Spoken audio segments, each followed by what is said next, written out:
Shivam park હોટલમાં કામ કરતા કર્મચારીએ દારૂ પીને ગાળાગાળી કરતા ચૈતર વસાવાએ ડેડિયાપાડા પોલીસમાં કરી ફરિયાદ। ડેડિયાપાડા પોલીસ સ્ટેશને જઈ પૂરતા પુરાવા આપ્યા હતા। આમ આદમી પાર્ટીના ડેડિયાપાડાના ધારાસભ્ય ચૈતરભાઈ વસાવાએ ગંભીર મુદ્દા પર વિડીયોના માધ્યમથી પોતાની વાત રજૂ કરતા જણાવ્યું હતું, 16 તારીખે રાત્રે મને એક ફોન આવ્યો અને શાંતિલાલભાઈ વસાવા નામના વ્યક્તિએ મારી સાથે ગાળાગાળી કરી હતી। તેની પૂરી હકીકત એવી છે કે ડેડિયાપાડા તાલુકાના નિંગટ ગામ ખાતે શિવમ પાર્ક હોટલ આવેલી છે, ત્યાં શાંતિલાલ વસાવા નોકરી કરતા। તેમણે લોકસભા ચૂંટણી દરમિયાન આમ આદમી પાર્ટીના કાર્યકર્તા અને નેતાઓ તેમની હોટલમાં જમ્યા છે તેમ કરી શાંતિલાલભાઈ અમારી પાસે આવ્યા। 50,000નું બિલ રજૂ કર્યું। જૂન મહિનામાં મેં એમને 50,000 રૂપિયા ચૂકવ્યા હતા। 30,000 રૂપિયા મેં રોકડા આપ્યા હતા અને 20,000 રૂપિયા તેમની દીકરી સપનાના ખાતામાં ફોન પે કરી આપ્યા। પૈસા આપ્યા હોવા છતાં પણ તેમણે 16 તારીખ રાત્રે મને ફોન કરી ગાળાગાળી કરી। આ બાબતને લઈ મેં સ્થાનિક આગેવાન નરપતભાઈ, માધવસિંહ અને માજી સરપંચને જાણ કરી। લોકોએ શાંતિલાલભાઈને સમજાવ્યા। ગાળાગાળી કરવાના બદલે સવારે ધારાસભ્યને જઈ મળીશું તેમ કહ્યું। હકીકત એવી છે કે તેમણે જે વાત કરી છે કે ચૈતરભાઈ વસાવાના માણસો તેમની હોટલમાં જમી ગયા છે, તે વાત તદ્દન ખોટી છે। હું લોકસભા ચૂંટણી દરમિયાન ફક્ત 1-2 દિવસ માટે જ ડેડિયાપાડા આવ્યો હતો। હું તે હોટલ પર ક્યારેય પણ ગયો નથી। તેમ છતાં પણ તેઓ 50,000 રૂપિયા મારી પાસેથી લઈ ગયા છે। હવે તેઓ ફરીથી 1,28,000ની માંગણી કરે છે। આ તદ્દન ગેરવ્યાજબી માંગણી છે। શાંતિલાલભાઈ કહે છે કે તેમના ઘરે જઈ અને તેમને ઢોર માર માર્યો છે, તે વાત તદ્દન પાયાવિહોણી છે। જે રીતે શાંતિલાલભાઈ અમારી સાથે ગાળાગાળી કરી છે તેનો વિડીયો અને તમામ પુરાવાઓ લઈ અમે પોલીસ સમક્ષ અરજી કરી। હોટલના માલિક સહિત તમામના નિવેદન લેવામાં આવે તો આ વાતનું સત્ય બહાર આવશે। જવાબદાર લોકો આમાં સંડોવાયેલા છે, તેમના વિરુદ્ધ કાર્યવાહી કરવામાં આવે તેવી અમારી માંગણી છે।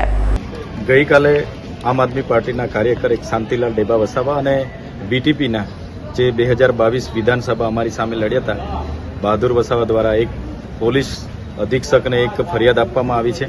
ત્યારે જે 16 તારીખે રાત્રે 9:50 જે નંબર પરથી ફોન આવ્યો હતો અને જે શાંતિલાલભાઈએ ગાળામગાળી કરી હતી, એની હકીકત એવી છે કે શિવમ પાર્ક હોટલ ગામ નિંગટ તાલુકો ડેડિયાપાડા ખાતે શાંતિલાલભાઈ ત્યાં શાક બનાવવાના કારીગર તરીકે નોકરી કરતા હતા અને લોકસભાની ચૂંટણી દરમિયાન ત્યાં આમ આદમી પાર્ટીના નેતાઓ જમ્યા છે એમ કરીને શાંતિલાલભાઈ અમારી પાસે બિલ લેવા માટે આવ્યા હતા અને 50,000 રૂપિયાનું બિલ હતું એમ કરીને જૂન મહિનાની અંદર જ 50,000 રૂપિયા મેં એમને ચૂકવેલા, 30,000 રોકડા લઈ ગયેલા અને 20,000 એમની છોકરી સપનાના ખાતામાં અમે નાખ્યા છે ફોન પે કરીને। ત્યારે માત્ર ને માત્ર પૈસાના બહાને રાત્રે દારૂ પીને એમણે જે ગાળી ગોલોચ કર્યા, તે દરમિયાન મારો ફોન લાઉડસ્પીકર પર હતો। અમે જમતા હતા, મારા ઘર પરિવારે બધું કીધું કે ધારાસભ્ય થઈને આમની આપણે ગાળ સાંભળવાની છે। એ બાબતને લઈને મારા ત્યાંના આગેવાનો નરપતભાઈને ફોન કર્યો, મેં માધવસિંહને કીધું અને ત્યાંના માજી સરપંચશ્રીને કીધું અને એ લોકો ત્યાં એમને સમજાવ્યા અને આ ગાળી ગોલોચ કરવાના બદલે 9 વાગે આપણે ધારાસભ્યને જઈને મળીશું। ત્યારે એમણે ખોટી રીતે મારી હોટલમાં ચૈતરભાઈ એમના માણસો જમી ગયા એવી વાત કરી છે। હું લોકસભાની ચૂંટણી દરમિયાન 1 કે 2 દિવસ દરમિયાન જ હું ડેડિયાપાડા આવ્યો હતો અને ક્યારે એ હોટલ પર હું જમવા પણ નથી ગયો, છતાં એ શાંતિલાલભાઈ હોટલના બિલના નામે 50,000 રૂપિયા લઈ ગયા છે અને ફરી 1,28,000ની માંગણી કરે છે, જે ગેરવ્યાજબી છે। અને શાંતિલાલભાઈ કહે છે કે અમને ઘરે આવીને ઢોરમાર મારે છે, એ પાયાવિહોણી વાતો છે। અને જે રીતના શાંતિલાલભાઈએ ગાળામગાળી કરી છે, એના વિડીયો, એના CDR, એના મોબાઈલ FSL તમામ બાબતોને લઈને આજે અમે પોલીસ ઇન્સ્પેક્ટરશ્રીને અરજી સુપ્રત કરી છે।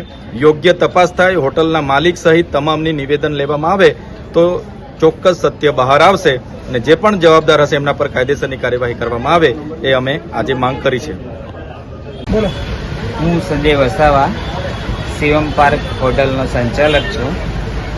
1-2 દિવસ પહેલાં વિડીયો વાયરલેસ થયો હતો કે શિવમ હોટલના પૈસા બાકી છે એમ કરીને કંઈક બનાવ બનેલો। એનું સંદર્ભમાં હું ખુલાસો આપું છું કે હું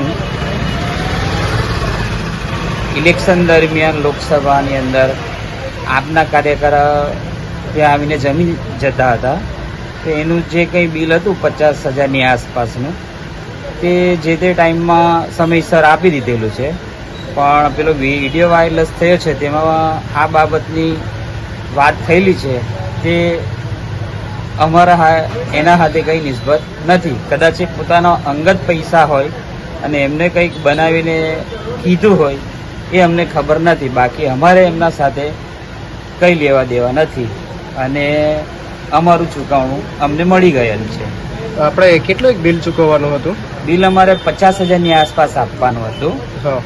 અને તમારા કારીગર શાંતિલાલભાઈએ માંગણી કેટલી કરી છે?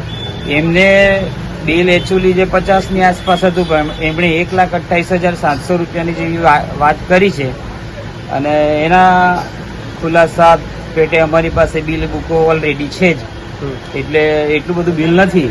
તો 1,28,000ની જે માંગણી કરી છે એ હકીકત સત્ય છે કે ખોટી છે? ના ના, એ એકદમ ખોટી છે. એમની કઈ જરૂરિયાત હોય ને એમને કઈ બનાવ્યું હોય એ બની શકે, બાકી એટલું બધું બિલ નથી. એ બિલ બુક અમારી પાસે ઓલરેડી છે જ. ઓકે. તમારા હોટલનું જે કંઈ ચૂકવણું હતું એ પૂરું થઈ ગયું છે. ઓકે. ક્યારે થયેલું? એ ભાઈ અમારે ત્યાં કામે હતા, એ દરમિયાન એમને ઉપાડ પેટે આમ તેમ ઘણા પૈસા અમે આપેલા અને વચ્ચેલા ઇલેક્શન મતલબ કે આ બાબત બનાવ બન્યો છે એની પહેલા એનું ચૂકવણું થઈ ગયેલ છે. દીપક જગતાપનો રિપોર્ટ S9 ન્યૂઝ રાજપીપળા. અમારી તમામ માહિતીથી અપડેટ રહેવા માટે જોડાયેલા રહો S9 ન્યૂઝ સાથે.